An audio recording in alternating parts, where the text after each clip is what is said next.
every day I wake up and I go, something cool is going to happen. Yeah. And I think if you do not embrace technology, if you stand in the way, you get run over. And literally, this recorded industry was built on technology because, 110 years ago, they weren't making records. Edison came along with the tube, and away we went. And literally, I heard, Ken, what you said, the labels didn't embrace it. They did, in the sense with CDs, they just forgot to carry it on when it went to the internet.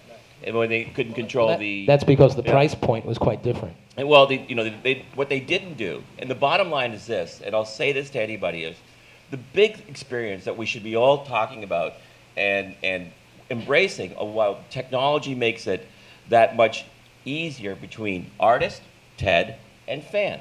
And that's the greatest thing that's gone on. And I love it. I love the fact that I can walk around with a trillion songs and play them anywhere I want to, and love the fact that I get turned on to a lot more media than ever. And it's really, really exciting times. I think for technology, I mean, what's happened over the last 10 years, Napster was our first glimpse at what would happen if we actually had, every single song we could ever want. And, we started to get new behaviors from that.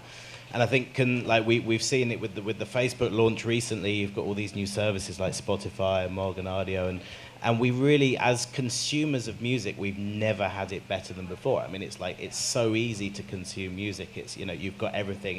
It's not expensive. I mean, people complain about the price points, or they might use the ad-supported because they don't want to shell out $10 a month for their music, which I think seems to be a reasonable price to me. But so, given that technology has given this massive revolution in consumption, there's the two things that actually excite me, which I don't think get talked about enough. We always talk about consumption and price point and the old industry and the new industry. There's two things. So first of all is curation.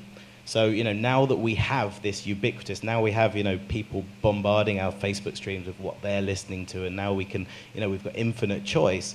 Who are going to be the people who step up and do that curation? Is it the old guys? Is it the Pitchforks and the Spins and people of this world, or is it developers? Do they take that data and actually serve it up to us in interesting ways? But beyond curation, the last point, which virtually nobody is talking about now, is how will technology change the way we create music? And I think that's the thing that as SoundCloud we're really excited about. So we just see this mass new generation of music creators, and I think ultimately that will fundamentally change things. Just like we saw just now, that as soon as you've got an iPhone in your pocket and anybody can create a music video, well, what happens when anybody can create and participate in music creation?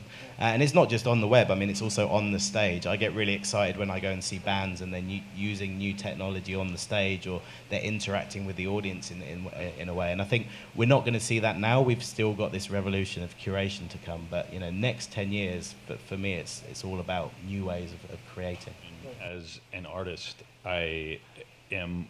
I have mixed feelings about every single aspect of this. I mean, technology is integral to. First of all, it's an incredibly broad term, and you have to kind of think of. You have to kind of break it down into its component, sure, parts, what it means. But on one sense, for example, I'm a Pete Seeger fan, and I kind of get why he chopped Bob Dylan's, chord with an axe when he first went electric at the Newport Folk Festival.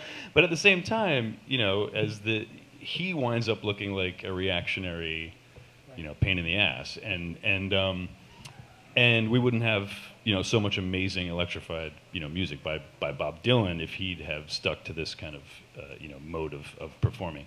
And just over the years, for me, going from, being on the road, having to find payphones and use the dialer thing, to get a free phone call out of it because nobody had a quarter on them, to find out if the show in Cedar Rapids the next day was going to happen, right. To go from that to being able to just have access to the people you're working with on the fly is an amazing thing.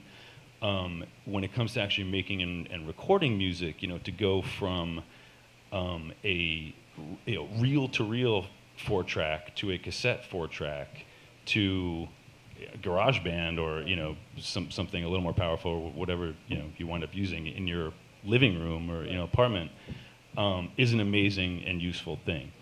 Obviously, I'm sure we'll get into other aspects of this, but but the you know, the kind of what's the word I'm looking for? Well, the broad dissemination of all content accessible immediately, I think, has its drawbacks. Right. And I think that naturally the kind of, you know, price point returning to free affects everybody in different ways.